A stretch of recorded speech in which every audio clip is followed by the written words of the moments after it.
a new unit, dual nature of matter.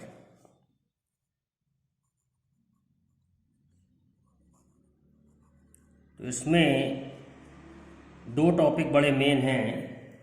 एक topic है de Broglie wave और एक टॉपिक है फोटो इलेक्ट्रिक इफेक्ट। तो सबसे पहले हम समझेंगे फोटॉन्स के बारे में। तो according to planks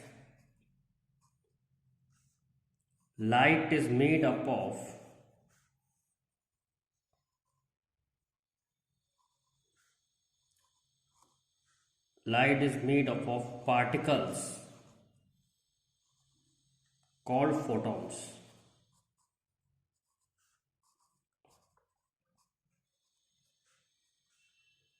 Photons are actually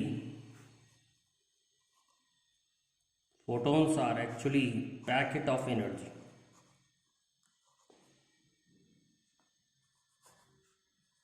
photons जो है एक एनर्जी पैकेट है। तो अगर फोटॉन्स एनर्जी पैकेट है तो इनकी एनर्जी कितनी होती है वो हम पढ़ेंगे प्रॉपर्टीज ऑफ फोटोन में। तो सबसे पहले जानते हैं प्रॉपर्टीज ऑफ फोटोन। इस पे बेस्ड न्यूमेरिकल आते हैं इस चैप्टर में से। सबसे पहली प्रॉपर्टी है energy of photon. Energy of photon, तो एनर्जी ऑफ फोटोन होता है एच न्यू। एक और फार्मूला होता है एस सी बाई लैम्डा और एक और फार्मूला होता है एम सी स्क्वायर।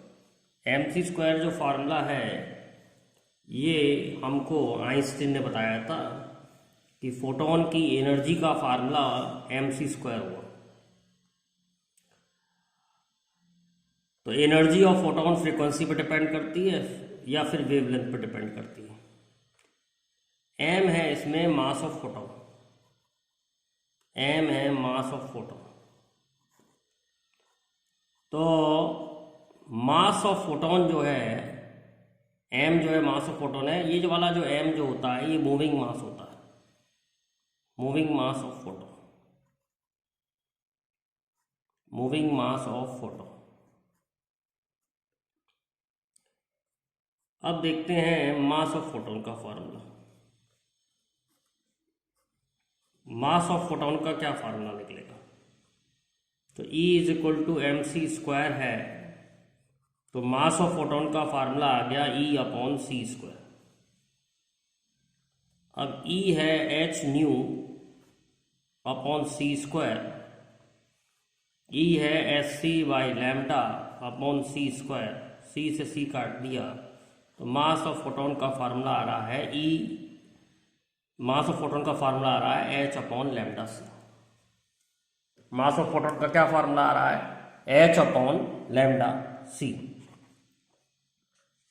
अब बहुत इंपॉर्टेंट फार्मूला निकालने जा रहे हैं फोटोन से related, that is called momentum of photon. Momentum of photon.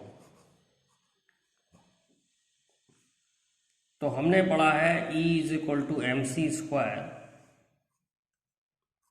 तो E is equal to m c into c और मास इंटू वेलोसिटी को हम कह सकते हैं मोमेंटम। तो E is equal to P C, तो P is equal to E upon C, where E is energy and C is speed of light. अब E energy can be written as H nu upon C and energy can also be written as Sc by lambda divided by C, तो H upon lambda. तो momentum of photon जो होता है वो H upon lambda होता है। ये formula बहुत इंपॉर्टेंट है momentum of photon. Momentum of photon का फार्मूला होता है H अपॉन लैम्डा।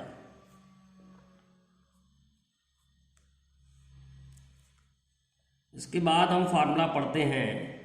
ये फॉर्मूले बहुत इंपॉर्टेंट हैं, छोटे छोटे फार्मूले हैं लेकिन इंपॉर्टेंट बहुत हैं। इसके बाद हम फार्मूला पढ़ते हैं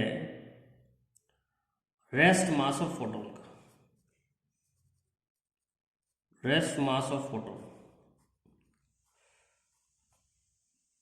तो हमने पढ़ा है m is equal to m naught 1 minus V square upon C square. ये फार्मूला हमको आइंस्टीन ने दिया है, आइंस्टीन ने ये फार्मूला दिया है जिसमें m नॉट होता है रेस्ट मास। तो m नॉट जो हो जाएगा वो हो जाएगा m 1 minus V square upon सी स्क्वायर,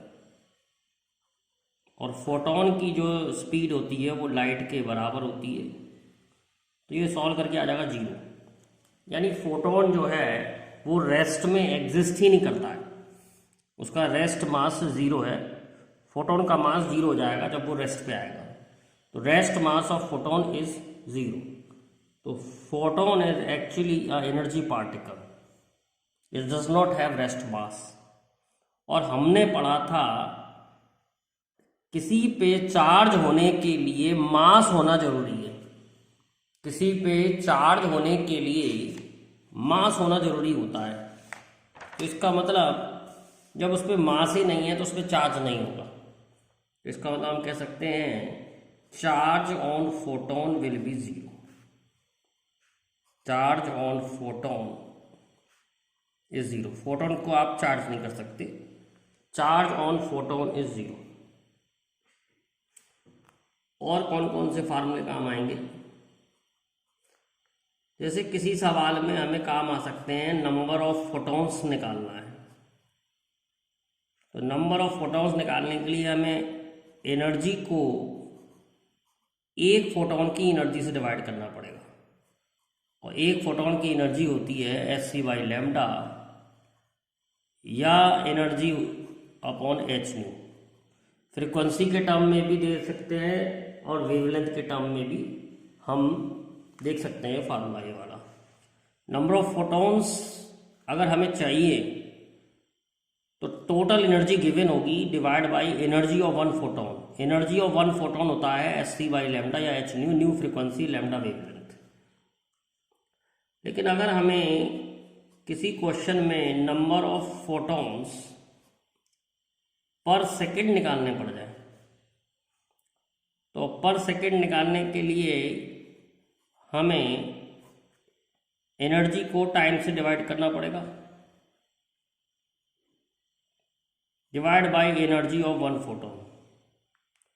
तो number of photons per second और एनर्जी हम अपॉन टाइम हम जानते हैं, वर्क अपॉन टाइम पावर होता है। तो पावर अपॉन hc/λ या पावर अपॉन h न्यू। तो नंबर ऑफ फोटॉन्स निकालने का, number of photons per second निकालने का फार्मूला है पावर अपॉन hc/λ या पावर अपॉन h न्यू। फॉर्मूले बहुत काम आएंगे। और जो फार्मूला काम आएगा तीसरा वो आएगा आपका इंटेंसिटी का। इंटेंसिटी क्या होता है? इंटेंसिटी होता है एनर्जी पर यूनिट एरिया पर सेकेंड, यानी टाइम से डिवाइड करना पड़ेगा। और एनर्जी अपॉन टाइम जो होता है वो होता है पावर। तो इंटेंसिटी का फार्मूला होता है पावर अपॉन एरिया। अब इसमें दो केस हैं।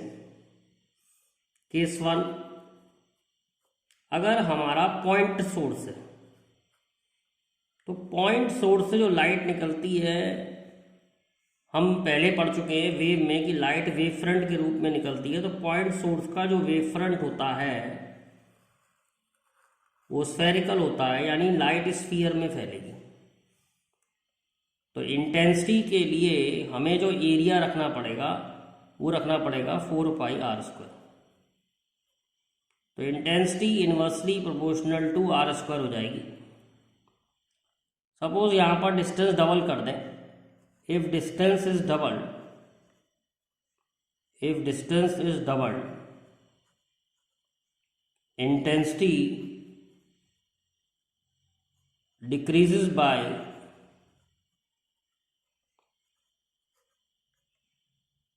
4 टाइम्स। 4 गुना इंटेंसिटी कम हो जाएगी। r का 2 मतलब आई की जगह देखो डबल हो गया डिस्टेंस, तो 2r का होल स्क्वायर करेंगे, ध्यान रखना। तो inversely proportional to 4r square आ जाएगा, 4 गुना कम हो जाएगी इंटेंसिटी। तो इंटेंसिटी जो है 4 गुना कम हो जाएगी अगर डिस्टेंस डबल कर दें। वो भी सोर्स कैसा होना चाहिए, पॉइंट सोर्स। केस 2 में सिलिंड्रिकल सोर्स हो, अगर सिलिंड्रिकल सोर्स हो तो इंटेंसिटी पे क्या फर्क पड़ेगा। अब सिलिंड्रिकल सोर्स में वेवफ्रंट जो बनता है वो सिलेंडर बनता है, लाइट सिलेंडर के रूप में फैलती है, और सिलेंडर का हमने एरिया पढ़ा है 2πr, 2πrn।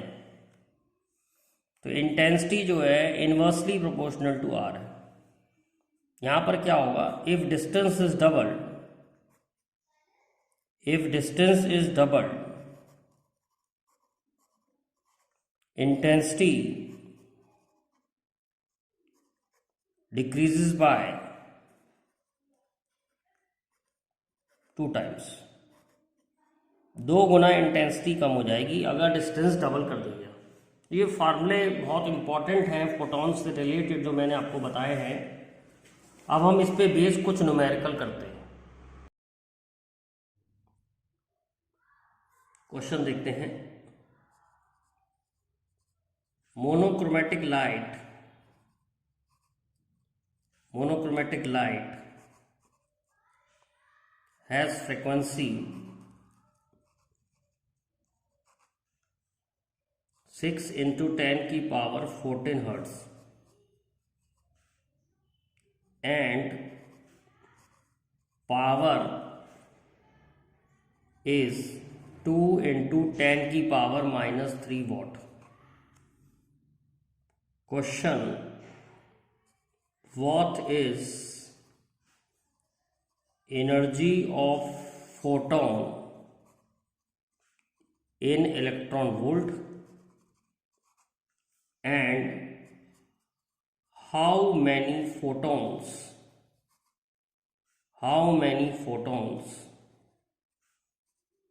are emitted per second? तो बेटा एनर्जी के 3 फार्मूले बताए थे आपको। एनर्जी का एक फार्मूला है एच न्यू, दूसरा फार्मूला है hc/λ और तीसरा फार्मूला mc²। तो यहाँ पर जो फार्मूला लगेगा वो लगेगा एच न्यू। अब h होता है प्लैंक कांस्टेंट, जिसकी वैल्यू होती है 6.63 10⁻34 जूल सेकेंड, और न्यू फ्रिक्वेंसी होती है। तो हम करेंगे 6.64 × 10⁻34। फ्रिक्वेंसी हमको दे रखी है 6 × 10⁻14। ये आ गया आपका एनर्जी। लेकिन ये जो आंसर आएगा ये हमने क्योंकि ऐसा यूनिट ली है तो जूल में आएगा, और इलेक्ट्रॉन वोल्ट में कन्वर्ट करने के लिए 1 इलेक्ट्रॉन वोल्ट होता है 1.6 × 10⁻19 जूल। तो हमें डिवाइड करना पड़ेगा 1.6 × 10⁻19। तो जब हम इससे डिवाइड करेंगे तो ये वैल्यू सॉल्व करके आ जाएगी आपकी 2.49 इलेक्ट्रॉन वोल्ट। दूसरा पार्ट निकालना है कितने फोटॉन्स पर सेकंड निकल रहे हैं, और number of photons per second निकालने का फार्मूला बताया था मैंने, power upon h nu, energy of photon. Frequency दे रखी है इसलिए ये वाला फार्मूला लिया है।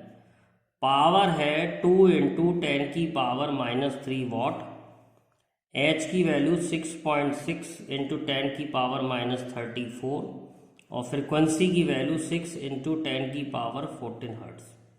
जब आप इसको सॉल्व करेंगे तो ये वैल्यू आ जाएगी आपकी 5 × 10⁻15 फोटोन पर second.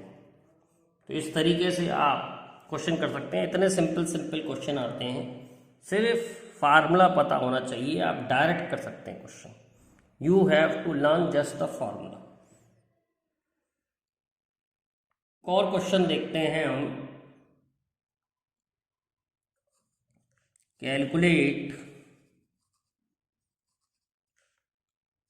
Number of photons per second emitted by a 10-watt lamp assumed 90% of energy is converted into light. Wavelength of photon emitted is 590 nanometre. तो इस क्वेश्चन कैसे करेंगे? अब इस क्वेश्चन में पावर तो दे रखी है आपको 10 वॉट, लेकिन कहा है कि 90% एनर्जी लाइट में कन्वर्ट हो रही है, और फोटॉन्स तो लाइट के अंदर ही होंगे। तो पावर ऑफ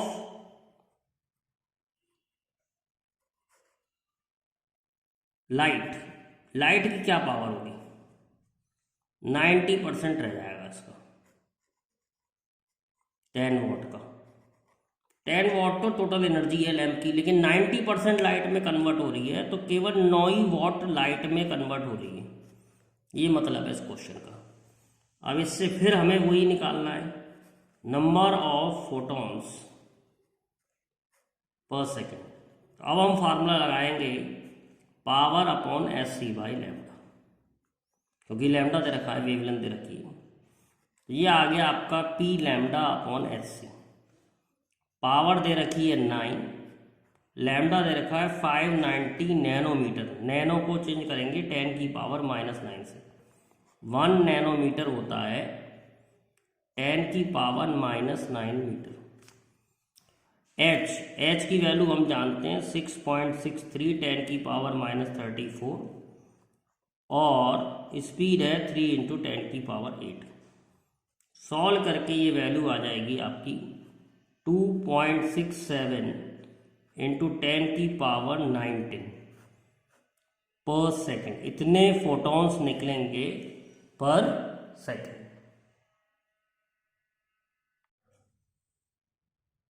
अब हम समझते हैं de Broglie hypothesis. De Broglie hypothesis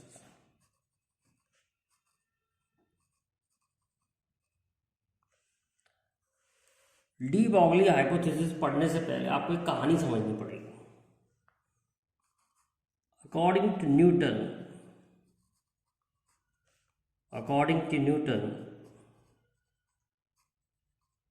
light is made up of particle.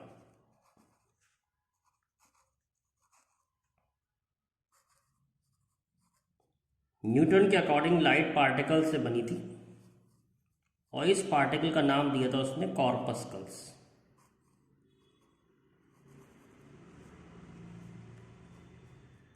He could explain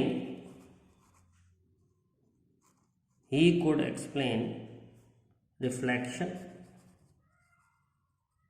refraction, and light travel in straight line. Light travel in straight line.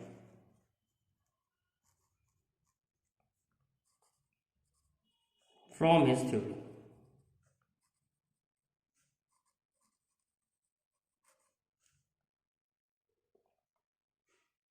But he could not explain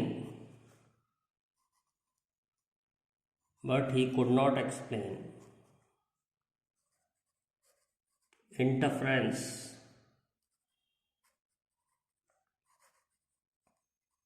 diffraction,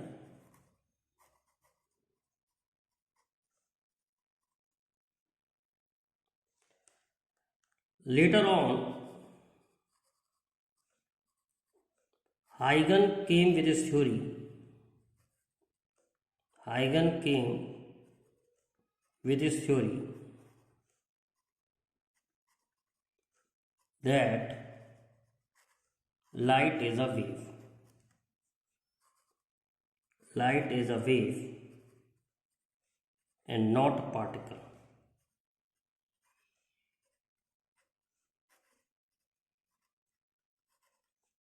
He could explain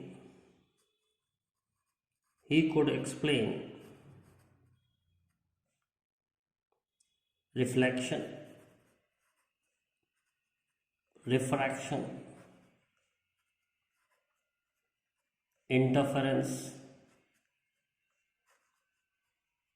diffraction, and polarization.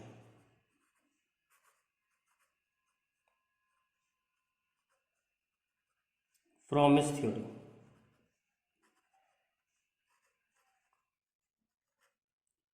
But at that time,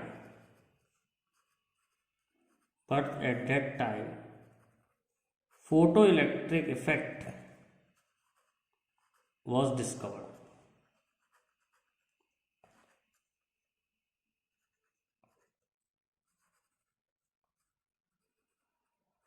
He could not explain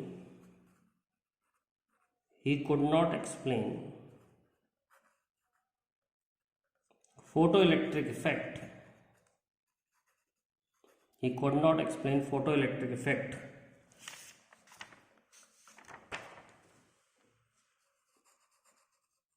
with the help of wave theory.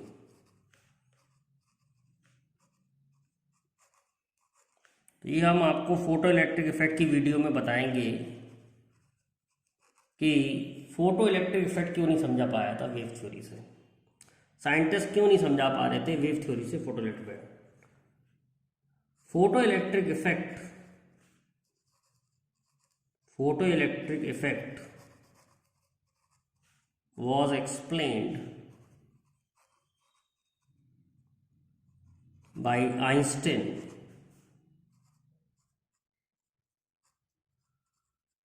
with the help of quantum theory of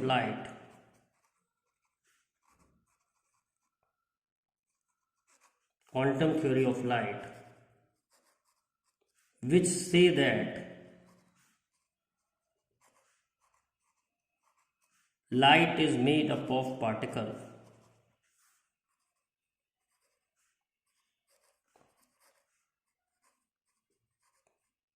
called photons.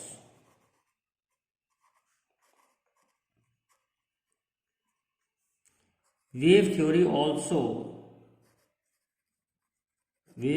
also could not explain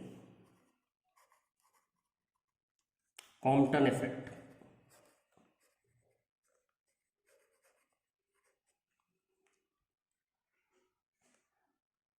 Now it is assumed that light has dual nature. तो dual nature word कहाँ से आया ये समझाया मैंने आपको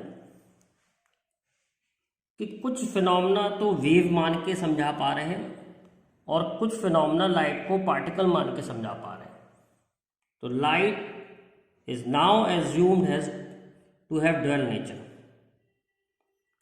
some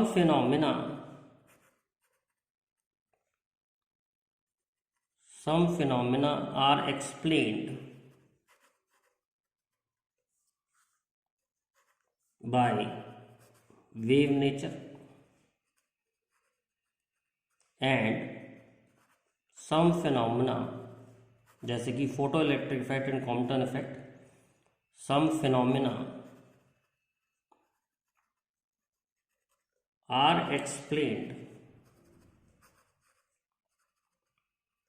bye particle nature.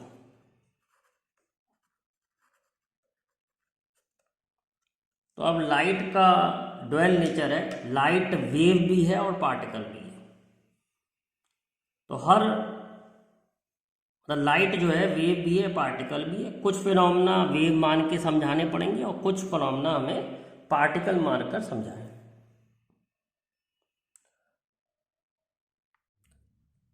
अब समझते हैं de Broglie hypothesis. De Broglie का क्या कहना था?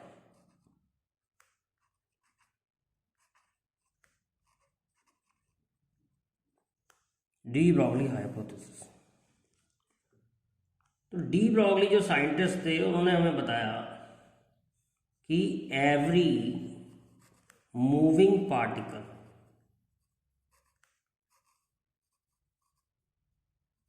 Has wave associated with it, wave associated with it, which is called de Broglie wave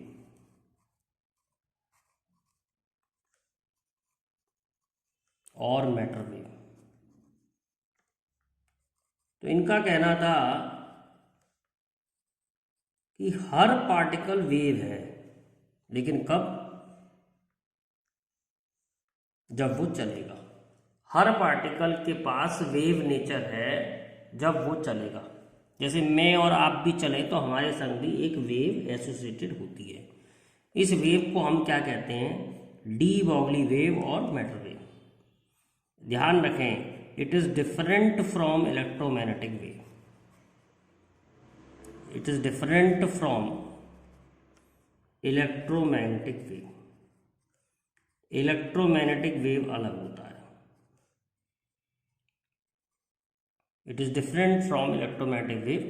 electromagnetic wave कब निकलती है? Electromagnetic wave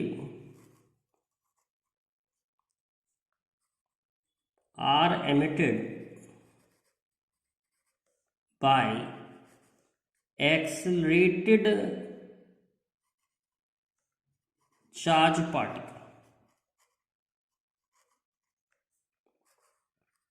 electromagnetic wave accelerated charge particle से निकलती है, लेकिन डी ब्रोगली जो वेव होती है वो हर मूविंग पार्टिकल के संग निकलती है।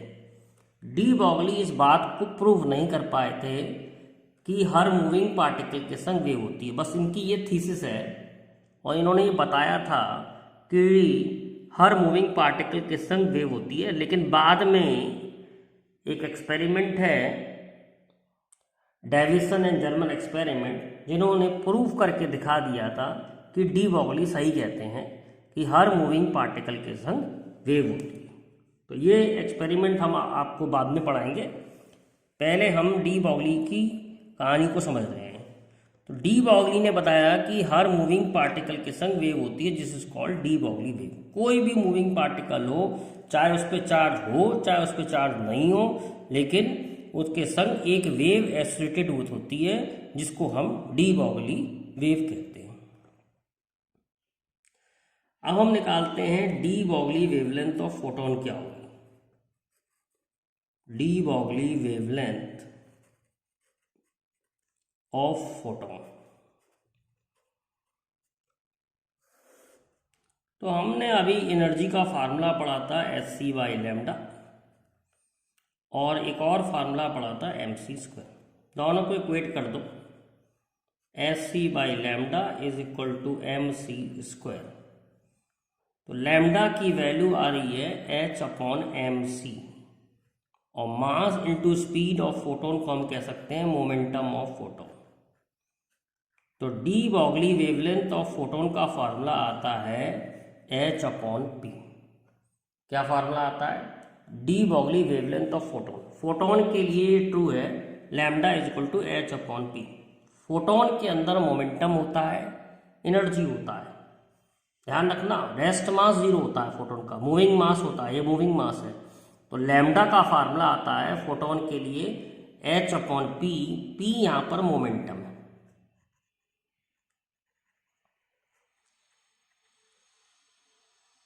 अब देखते हैं बेटा डी ब्रॉगली वेवलेंथ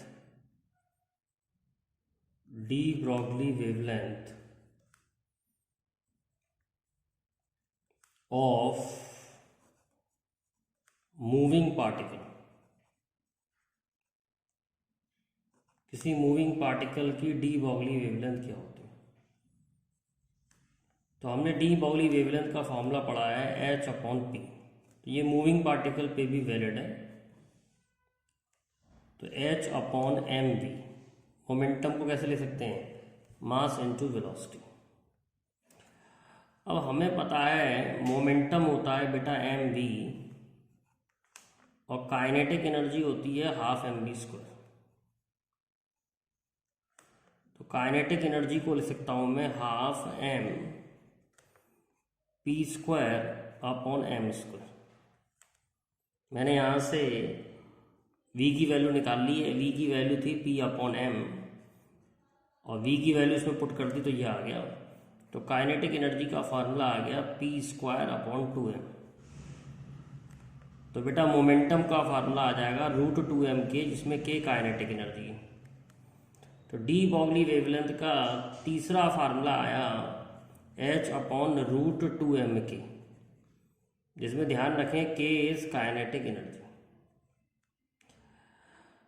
अब D Broglie wavelength in terms of charge end voltage. D Broglie wavelength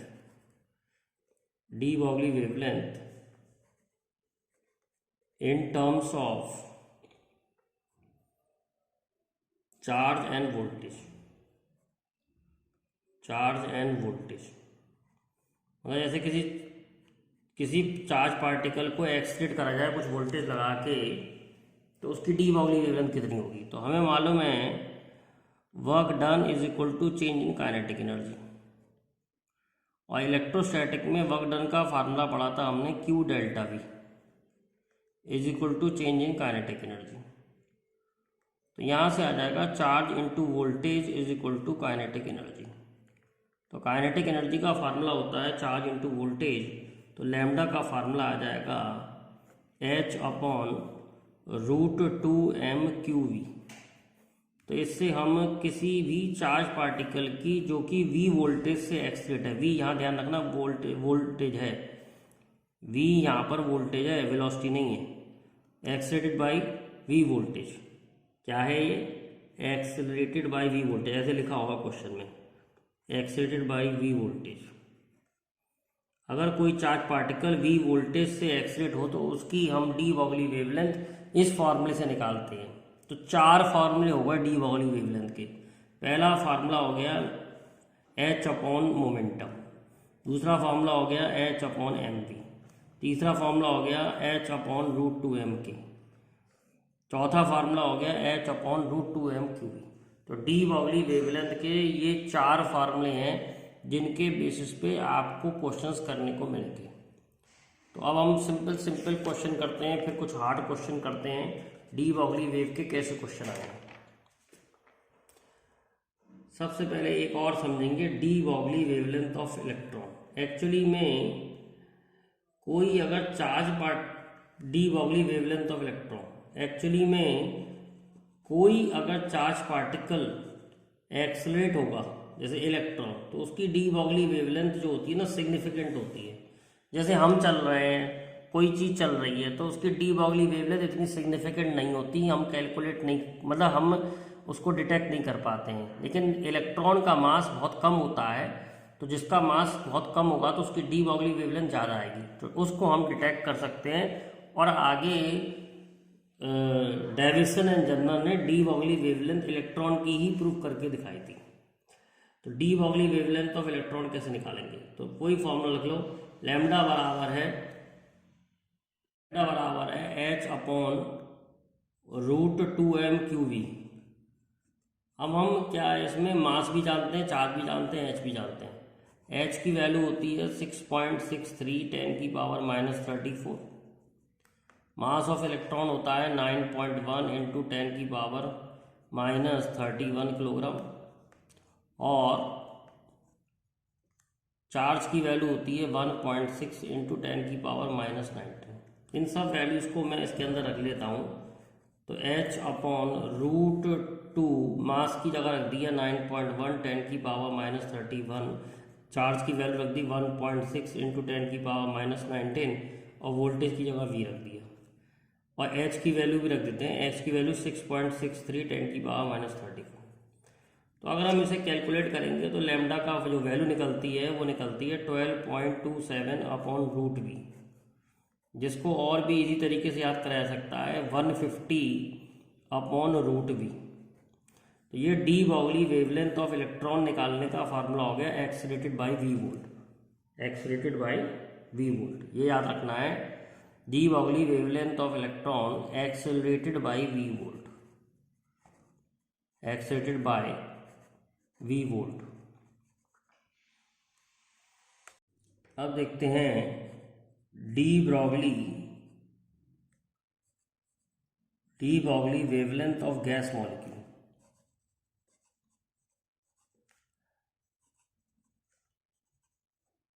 तो गैस मॉलिक्यूल की हमें काइनेटिक एनर्जी पता है। गैस मॉलिक्यूल की काइनेटिक एनर्जी हमने पढ़ी थी हीट वाले चैप्टर में, F/2 kT, जिसमें K होता है बोल्ट्जमैन कांस्टेंट। K क्या होता है? Boltzmann constant. और T होता है एब्सोल्यूट टेम्परेचर। एब्सोल्यूट टेम्परेचर का मतलब होता है टेम्परेचर इन केल्विन। तो फॉर अगर मोनोटॉमिक देखा जाए, फॉर मोनोटॉमिक गैस के लिए हमें मालूम है डिग्री ऑफ फ्रीडम जो होते हैं वो 3 होते हैं। तो काइनेटिक एनर्जी का फार्मूला आ जाएगा 3/2 kT। के ध्यान रखें, के बोल्ट्जमैन कांस्टेंट है, ये काइनेटिक एनर्जी वाला के है, ये बड़ा के है, ये छोटा के है। अब डी बॉगली वेवलेंथ का फॉर्मूला है h upon root 2m k। तो h जो है वो तो h ही है, और रूट 2m k की जगह रख दिया 3/2 kT, जिसमें k बोल्ट्जमैन कांस्टेंट है। 2 और 2 कैंसिल हो गया, तो लैम्डा का फार्मूला आ गया h अपॉन रूट 3m/kT। इसमें m जो है मास ऑफ मॉलिक्यूल है, मास ऑफ मॉलिक्यूल। अगर आपको मॉलिक्यूल का मास निकालना नहीं आता तो मैं मास ऑफ मॉलिक्यूल निकालना आपको सिखा सकता हूँ। Mass upon Avogadro number,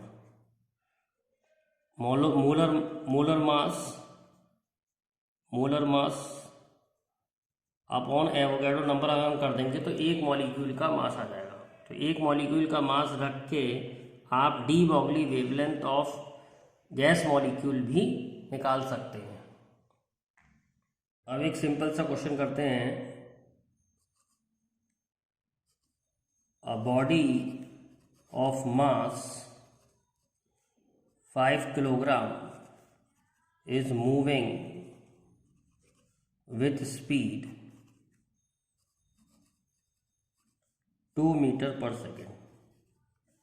Calculate de Broglie wavelength. Calculate de Broglie wavelength.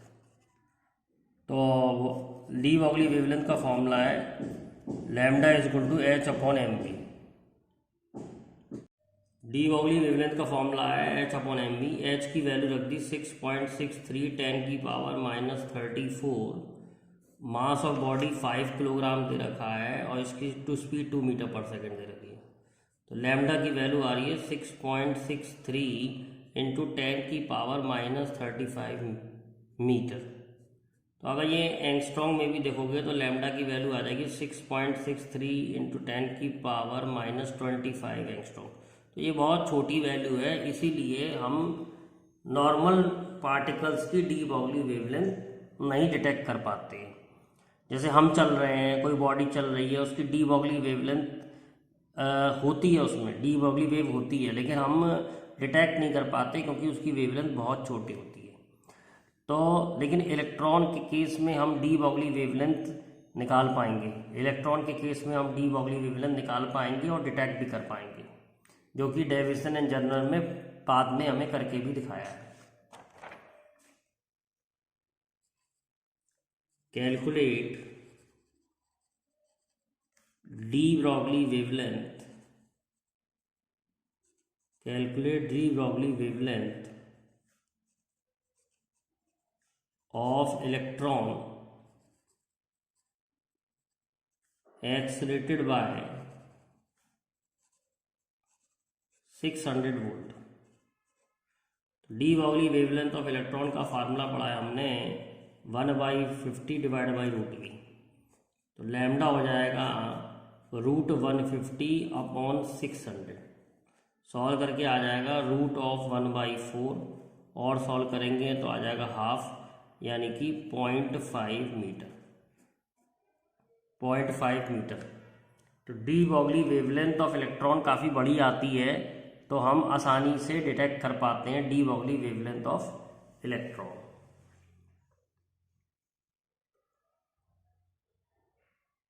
अब एक क्वेश्चन देखते हैं।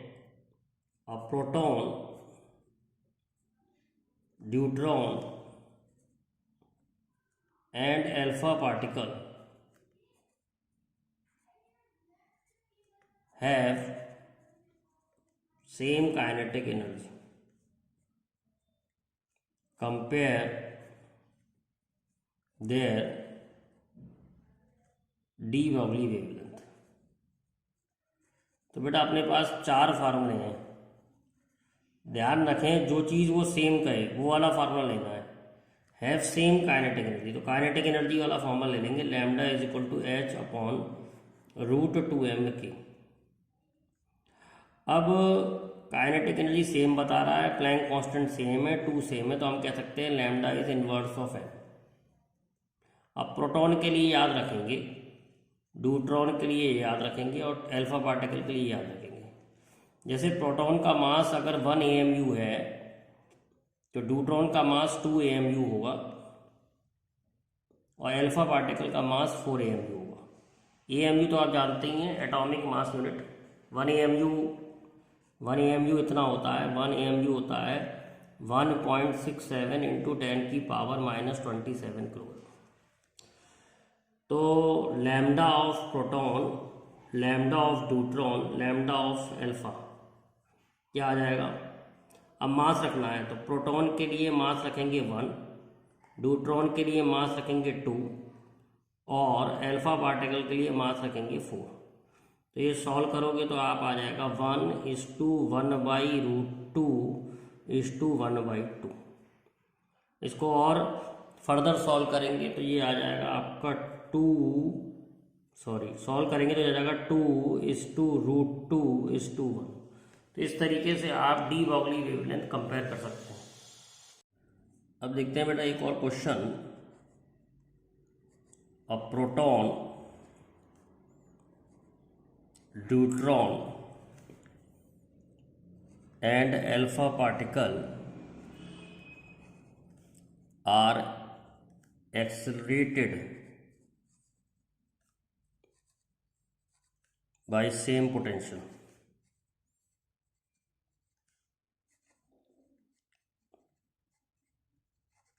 Compare their de Broglie wavelength.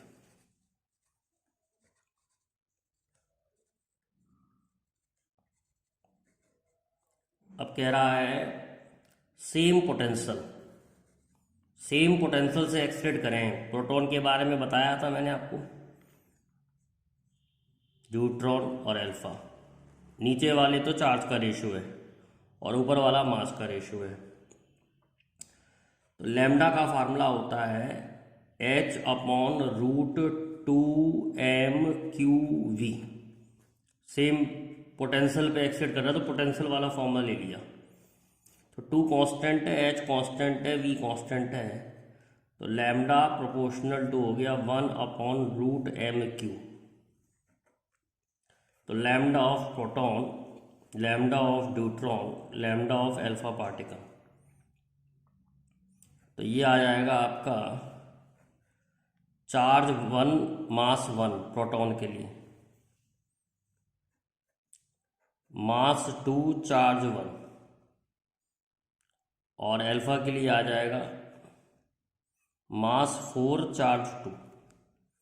तो सॉल्व करोगे तो ये 1 आ जाएगा, ये 1/√2 आ जाएगा और ये आ जाएगा 1/2√2।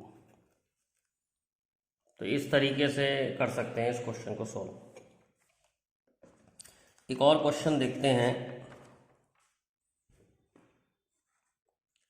A proton and neutron have same de Broglie wavelength.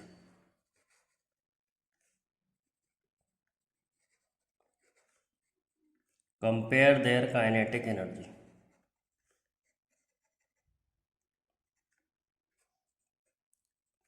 तो डी Broglie वेवलेंथ सेम है, तो lambda is equal to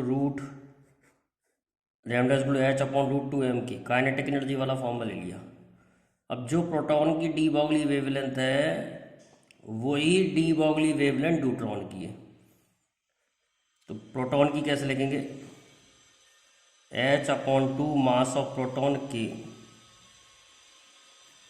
h/2 mass of neutron के kinetic energy of proton, kinetic energy of neutron. Solve करके आ जाएगा, स्क्वायर करेंगे तो ये आ जाएगा सॉल्व करके mass of proton kinetic energy of proton, mass of neutron kinetic energy of neutron.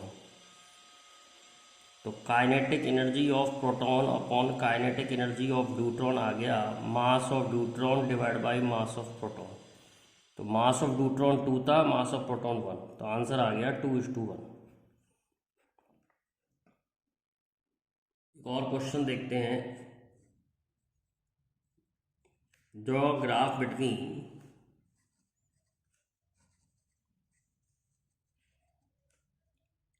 de Broglie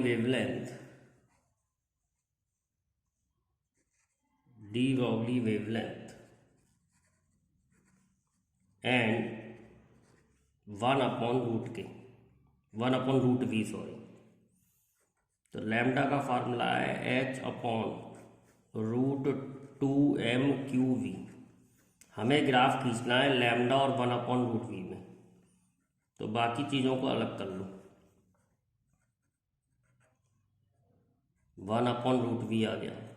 अब मुझे ये बताओ, ये y = mx वाली फॉर्म आ गई, तो y = mx, स्लोप इसका ये हो गया, स्लोप क्या हो गया h/√2m/q, ये स्लोप हो गया इसका। और x 1/√v हो गया, लैम्डा y हो गया, तो स्ट्रेट लाइन बनेगी पासिंग फ्रॉम ओरिजिन। लैम्डा और 1/√v का ग्राफ ऐसा आएगा जिसका स्लोप h/√2m/q के लिए √2m/q होगा। सपोज एक लाइन प्रोटॉन के लिए, एक लाइन न्यूट्रॉन के लिए, तो आपको बताना है प्रोटॉन की कौन सी है, न्यूट्रॉन की कौन सी है। तो न्यूट्रॉन का मास ज़्यादा होता है, जिसका मास ज़्यादा होगा उसका स्लोप कम होगा। तो ये वाली न्यूट्रॉन की है, ये वाली प्रोटॉन की है। इम्पॉर्टेंट क्वेश्चन है, आ चुका है।